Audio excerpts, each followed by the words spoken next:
datang kepada Daud dan berkata kepadanya, ada dua orang dalam suatu kota, yang seorang kaya, yang lain miskin. Si kaya mempunyai sangat banyak kambing domba dan lembu sapi.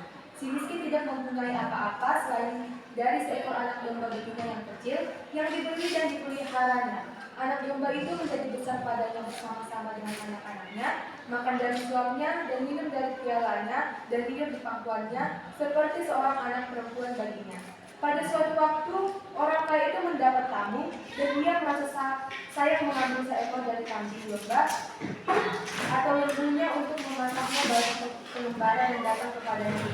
Jadi ia mengambil anak domba betina kepunyaannya sendiri itu dan memasaknya bagi orang yang datang kepadanya itu.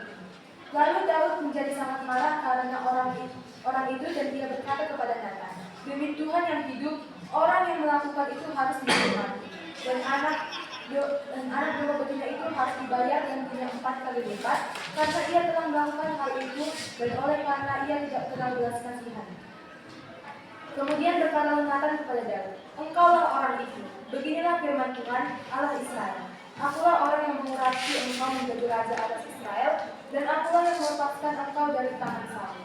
Telah kuberikan isi rumah tuanmu kepadamu, dan istri-istri tuanmu ke dalam pangkuanmu. Aku telah memberikan kepadamu kaum Israel dan Yehuda. Dan seandainya itu belum cukup, tentu kutambahkan lagi ini dan itu kepadamu. Mengapa engkau menghina Tuhan dengan melakukan apa yang jahat di matanya? Uria, orang Heti itu, kubiarkan ditewaskan dengan pedang. Istrinya kau ambil menjadi istrimu, dan dia sendiri telah kau biarkan dibunuh oleh pedang Bani Ammon. Oleh sebab itu, pedang tidak akan menyingkir dari keturunanmu sampai selamanya, karena engkau telah mempunyai aku dan mengambil istri Uria, orang Heti itu, untuk menjadi istrimu. Teman-teman dan ibu guru yang terhormat, kita pasti sangat pandai dalam menilai seseorang, dalam menilai kesalahan seseorang. Kita bisa mengkritik, kita bisa menilai, dan kita bisa menghakiminya. Tapi coba saja kalau kita ada di posisi itu, kita memiliki kesalahan. Bisa saja kan kita tutup mata sendiri, pura-pura tidak tahu dengan kesalahan kita. Hari ini kita akan belajar dari seorang raja yang besar, yaitu Raja Daud. Dia bukan sembarangan raja. Ia dipilih, ia diberkati, dan dia dipakai oleh Tuhan. Tetapi tetap saja ia melakukan dosa yang besar. Dalam ayat 1 sampai ayat 4, di sini Nathan datang kepada Daud dan menceritakan sebuah kisah, yaitu si kaya yang memiliki banyak peternakan dan si miskin yang hanya memiliki satu anak domba kecil, tetapi ia rawat seperti anaknya sendiri.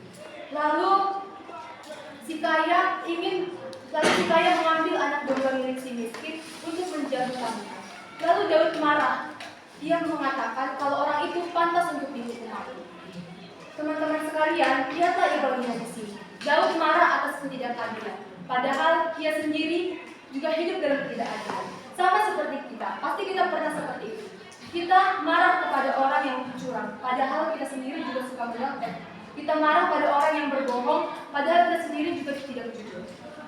Pada ayat 7 dikatakan, Nathan berkata kepada Daud, engkaulah orang itu. Nah, di sini singkat, padat, jelas, dan juga menusuk.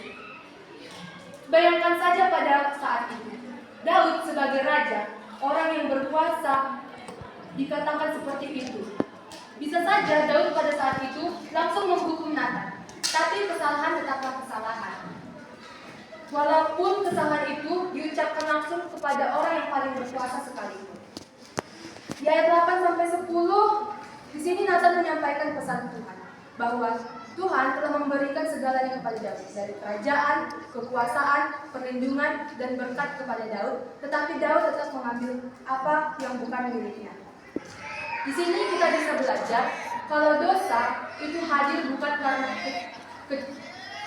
karena kekurangan, tetapi karena ketidakpuasan kita sendiri. Teguran Tuhan itu bukan untuk mempermalukan, tetapi untuk memulihkan.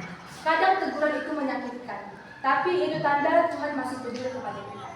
Seperti yang tertulis dalam Mazmur 51 ayat 12, jadikanlah hatiku tahir ya Allah, dan perbaharuilah batinku dengan roh yang teguh.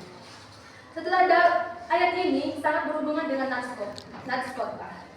Setelah Daud mendengar engkaulah orang itu, ia tidak membela diri, ia bertobat. Melalui kisah ini, kita diajak untuk tidak cepat menghakimi orang lain, berani mengoreksi diri sendiri, dan menerima teguran sebagai bentuk kasih Tuhan.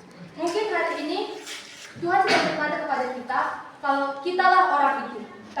Tapi itu bukan untuk menjatuhkan, tetapi untuk memulihkan kita. Sekian yang dapat saya sampaikan. Terima kasih.